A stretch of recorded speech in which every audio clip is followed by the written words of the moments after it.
nandito? Nasaan ba yung boyfriend mo? Siya na mag-aaya, siya pang wait. Oo nga, dapat siya manlibre neto. Tama. Kaya pagdating niya, sasabihin natin sa kanya. Oh, asa na pala siya eh. Sorry. Ang traffic ako eh. Hello. Hi. Ayan. Hello. Guys, I have good news. You're looking at General Motors' new Experienced Business Analyst. Oh my God! Congratulations! So, how? How did you find out? I checked my email this morning. There it was. Finally, after 1 year, pinansin na rin ng General Motors yung resume ko. Grabe, I'm so proud of you. Ay! Well, let's start the party! Game! You're the type, you can be my wife. You can be my entire life. But you only love me when you get lonely. You only love me when you get lonely. You can make me forget every word. But you only love me when you get lonely. You only love me when you get lonely. Oh. Akala ko ba bro, mahirap matanggap sa GM. Hirap talaga. Alam ba, isang taon ako padala ng resume doon. Tapos sobrang hirap pa ng exam nila. Akala ko nga bumaksak ako yun. Pero nakuha mo. Dax, kailangan mag-start. Mga 2 months. Alam na nga ni mama at papa eh. Sobrang excited sila. Sila pa yung mag-aasikaso ng visa ko. Ha? Visa? Para sa visa? Kasi yung position, based sa headquarters ng GM sa Detroit. So, mag-states ako. So, gano'n katagal doon? Mga 3 years at least. Yun kasi nasa starting contract eh. 3 years? Ang tagal nun. Oy, why? Are you gonna miss me? Hindi. Baka kinakabahan lang yung makahanap ka ng magandang Amerikana doon, pre. Ha! Hindi, no? Hay nako, pag yan ginawa niya, ako mismo lilipad para tulis yung pagmumukha nito. Eh, kung magpaksa na lang kaya kayo? Oh, ten. Gago. Ah, Ano? Hello? At tatandaan niyo na kaya kayong dalawa, ah? nako, shut up. Ano ba, mamaya kung ano-anong idea ibigay mo dito. Tsaka, hindi pa ako ready. Masyado pa akong bata. Tsaka kung mag-propose man to, syempre, hindi ko naman i-accept yun. Talaga? Hindi mo ko sasagutin? Well, no. Well, I guess, not yet. Ewan ko. Basta, wala pa sa isip ko yung mga ganyan-ganyan. Masyado pa tayong bata. Ang dami ko pang gustong gawin sa buhay. Woo! Yan ang sinasabi ng lahat. Pero pag nilabas na ni Paolo yung singsing, I'm sure, di ka na makakatanggi. Oo nga. Hindi talaga eh. Hindi pa ako ready, okay? So kung magtatanong yan ngayon, sagot ko, no. Okay, no for now. O siya. Tama na nga to. Sa round pa tayo, bro. You know what? Sugot ko na yung next round. I'll go get them.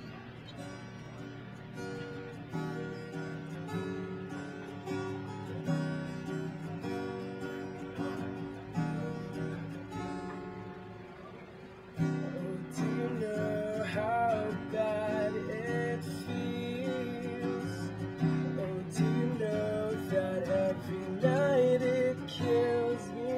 And do you know that when I'm all alone, I tell myself that I'm okay, that I am strong. 1 month na lang. Are you excited? Sobra. Alam mo naman, I've always wanted to work for GM eh. But, I just hope they think I'm good enough for them. Of course, I think you're good enough. Kaya ka nga natanggap eh. Oh, ba't ito na yung jackets mo? Ba't puro maninipis? You know we should buy you new ones. Yeah, we should.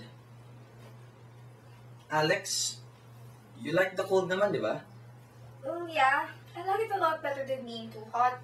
Plus, I like wearing thick jackets. You know, I heard that in Detroit, it gets really cold in the winter. Well, Kaya nga tayo bibili ng bago mong jackets. Ikaw, ayaw mo bang maranasan yung winter? Gusto ko, syempre. Pero wala naman akong gears, tsaka maninipis yung jackets ko eh. Then, let's get you new ones. Isabay natin sa pagbibili ng mga bago kong jacket. Wait lang ah. Sa pagkakatanda ko, walang winter sa Pilipinas. Tsaka, hindi ko naman kailangan yun. Pero, may winter sa Detroit. Ha? Sama ka sa akin.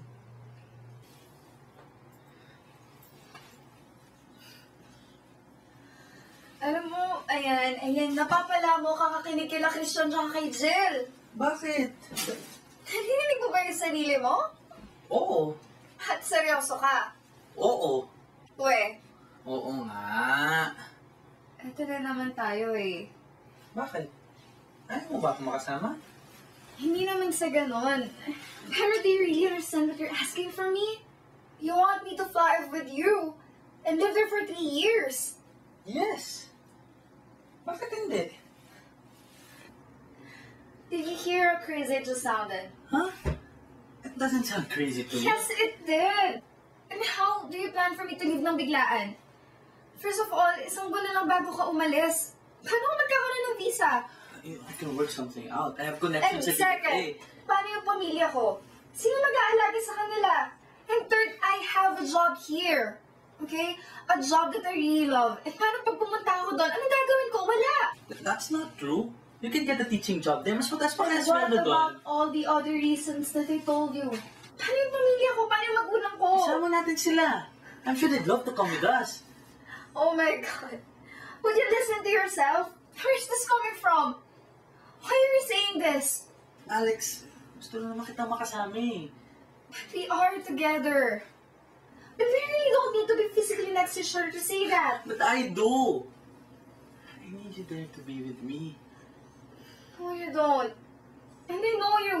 Ano kakayanin mo naman kahit wala ako doon? And besides, 3 years isn't very long. I'm just saying that. But you don't really know. But I do know that we can keep in touch. Kahit nandun ka, kahit nandito ako. Magkasama pa rin naman tayo eh. Magtutulungan pa rin naman tayo. But for now, nothing's gonna change my mind. Okay?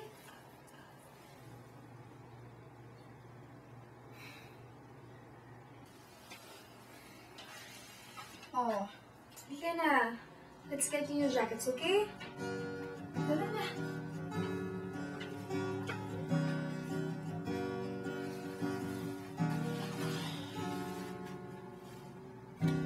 Do you know how bad it feels? Oh, do you know that... Akala ko, tapos na yung usapan na yun. Kaso,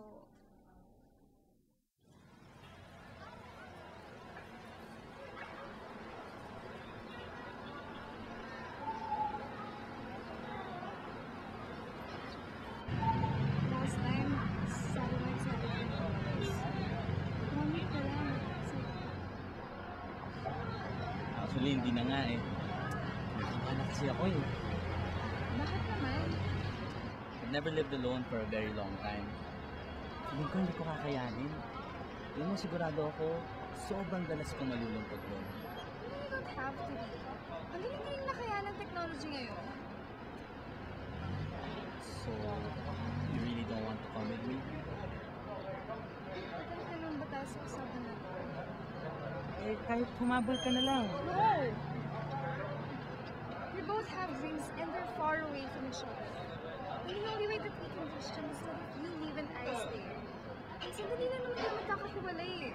Pero pwede ka naman bumalik dito ha. Why don't you just try it? Kahit sandali lang. This is not going to work. I will not put my dreams on hold for you. Sabi mo dati, wala makapagbago ng isip mo. Not even this. Alex, will you marry me? The notes I come up with whenever I am writing songs, 'cause I forget them all the time. I just couldn't do it. Kahit 3 taon lang yun. I couldn't leave everything for him. And he couldn't stay behind for me either.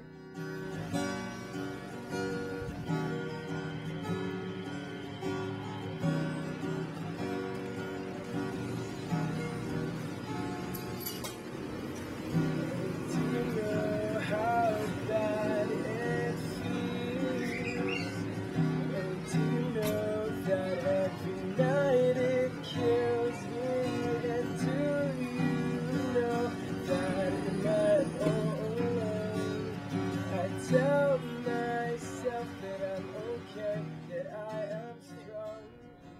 Still shy though. Pero tama yung kaibigan ko. Hirap talaga yung long distance relationship. I guess in the end you can say we both just didn't love each other enough to sacrifice our dreams. So we broke up. Pero alam mo, sa tagal namin magkasama, sa lahat ng sakit, I still think we're soulmates. But ending up with my soulmate just wasn't in my destiny, I guess. So, soulmates and destiny. Magkaiba ba yan? Siguro. Kaya nga, hindi siya yung kasama ko ngayon, diba? The notes I come up with, Alam mo, whenever I hindi am ako nabusog sa writing nachos songs, nila. 'cause I forget them magpizza. all the time. Tara. Sometimes I wish you were the things I have to do, so I won't Nasasarapan have to ka talaga write sa them gulay, no? down, 'cause they'd Alam be mo kasi, always on 4 my years na ako mind. challenge. And every single tear you drop breaks me into two.